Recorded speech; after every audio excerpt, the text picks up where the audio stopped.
नालाय नों हारसिं लाजोबखायो नायगो मोजां जेनेबा सेकेन्ड सानै नालाय बेवहाय आङो नेगेटिभ रल होदों आरो एभ्रिवान खुलुमबाय एन्ड वेलकाम बेक टु माय चेनेल लोगोफोर दिनैनि गोदान भिडिअ नोंथांखौ बरायबाय आसा खालाम बयबो मोजाङै दङ स' दिनै भिडिअ मानि सायाव जागोन होनना बुंब्ला नोंथांमोना थाम्बनेल आरो टाइटेलखौ नायना मिथिखाबाय जानांगौ स' भिडिअ मानि सायाव अब्ला आं भिडिअखौ डिरेक्ट खालामला स' नोंथांमोना भिडिअखौ नायनो इन्ट्रेस्टेडब्ला नायलांदो लोगोफोर मा होनो आङो नानि मनिसानावहाय सोङो आरोना जे आपकामिं जेनाखि फैबाय थानाय मोसा मुभि दा बे मोसा मुभिखौहाय मा रलावहाय मावगोन थारमाने आंनिया मा सिनेमा मोनलाय आदा नामा आंनिया इउकेबि क्रिएसन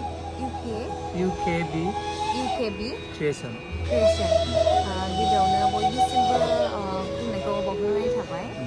बे आदानि चेनेलावहाय दिनै रायज्लायगोन जेनेबा नोंथांमोनजों रायजो राजाफोरजों स' आदाया सोंलाय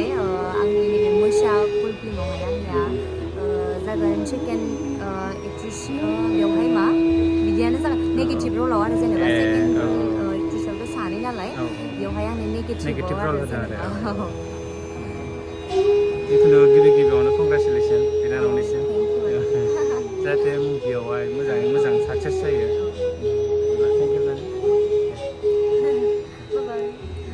आरो नानि डिउटि आइसिनो मारै बुंखो बे ओमफ्राय बुङाखै जादोंसो जाजोब्बाय माने सेन्देला बेना बना